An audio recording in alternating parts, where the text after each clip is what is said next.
इसमें केंद्र और राज्य सरकार से जुड़ी हुई संस्थाओं को, स्थानीय प्रशासन और शासन से जुड़े हुए विभिन्न विभागों को मिलकर के इन सभी कार्यों को व्यवस्थित रूप से समयबद्ध तरीके से आगे बढ़ाना है।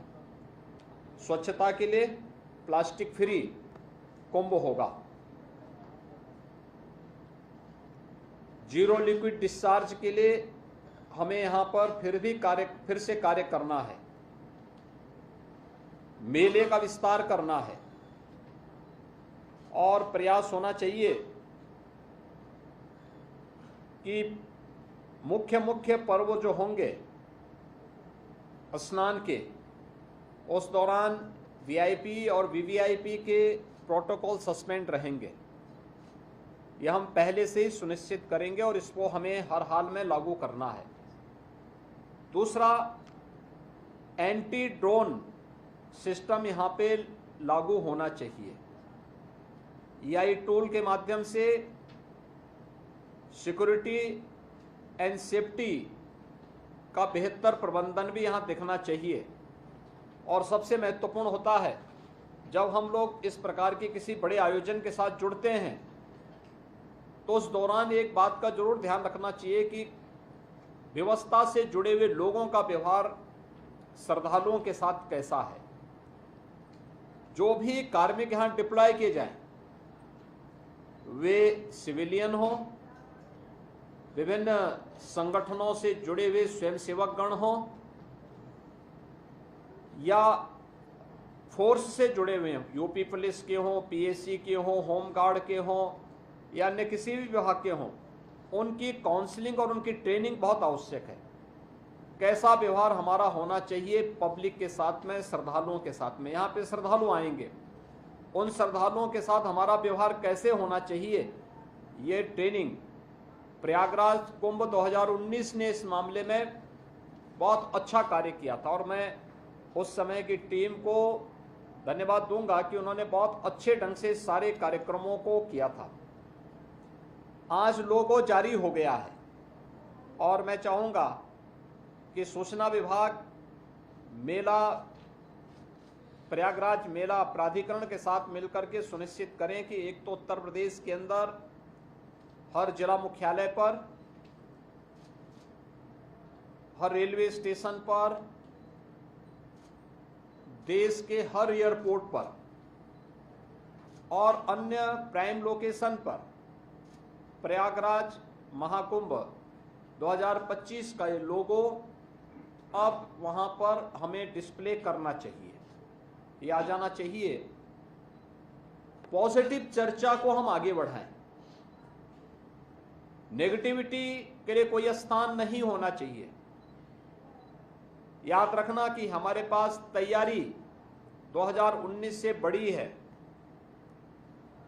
बरसात 2019 की तुलना में 1 महीने आगे तक चली है, तो इसका मतलब हमारा कार्य 1 महीने बैक चल रहा है। इसको हमें अतिरिक्त मैन पावर दे करके इसको हमें व्यवस्थित रूप से आगे और समयबद्ध तरीके से आगे बढ़ा देना है। इसके साथ ही प्रयागराज के अंदर जो मैंने पहले कहा, एक कुंभ का दायरा बढ़ रहा है, काफी दूरी तक जाएगा। हमारा प्रयास होना चाहिए कि जहां पे कुंभ का दायरा जहां जा रहा है वहां पे हम लोग बैरिकेड करें और वहां पे हमारी शेड लगनी चाहिए, टीन शेड लगा करके ऊंचा एक वो बना लें और आने जाने की ही व्यवस्था करें, क्योंकि फ्रीक्वेंट बाहरी लोगों का या बाहरी किसी भी ऐसे तत्वों का घुसपैठ न हो जो सुरक्षा के लिए किसी के साथ खिलवाड़ कर सके।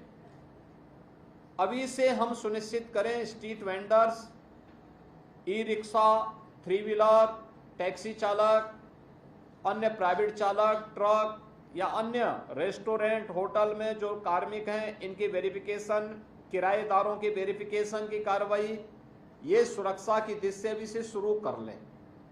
सीसीटीवी कैमरा हमने ऑपरेशन त्रिनेत्र के अंतर्गत सेफ सिटी में यह निजी भागीदारी के माध्यम से भी, लोगों के सहयोग से भी लगाया था, विभिन्न संस्थाओं के सहयोग से भी सीसीटीवी कैमरे हम लोगों ने लगाए थे।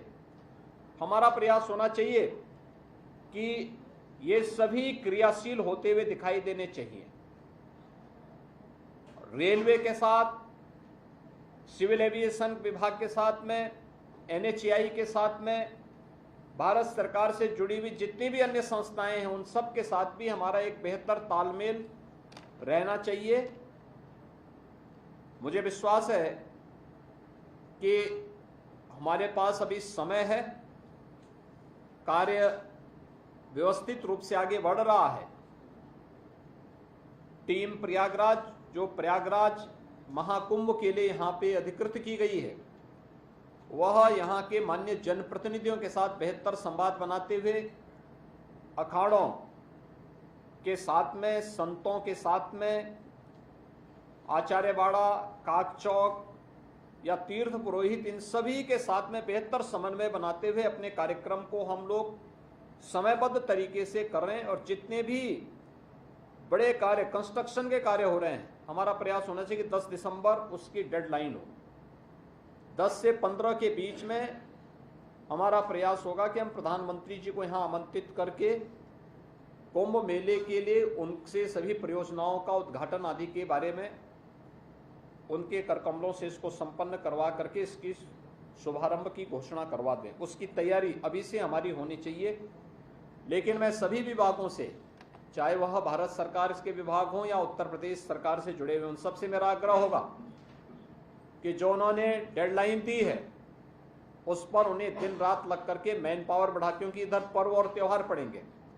पर्व और त्यौहार की पर्व और त्यौहार आप मनाएं अतिरिक्त मान दे करके, लेकिन हमें व्यवस्थित रूप से इन सभी कार्यों को आगे बढ़ाना पड़ेगा।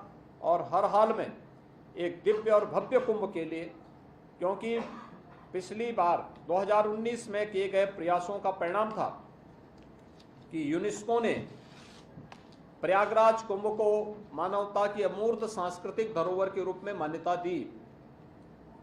हमारा प्रयास होना चाहिए कि फिर इस बार प्रयागराज कुंभ को वैश्विक स्तर पर इसी प्रकार की मान्यता प्राप्त हो। ये हम सब की सामूहिक जिम्मेदारी बनती है और वह टीम वर्क पूरे कुंभ के दौरान यहाँ दिखनी भी चाहिए, प्रयागराज वासियों के मन में भी दिखनी चाहिए। एक कार्य प्रयागराज के अंदर हो सकता है, क्या प्रयागराज के अंदर हम होम स्टे आदि की व्यवस्था को भी प्रमोट कर सकते हैं?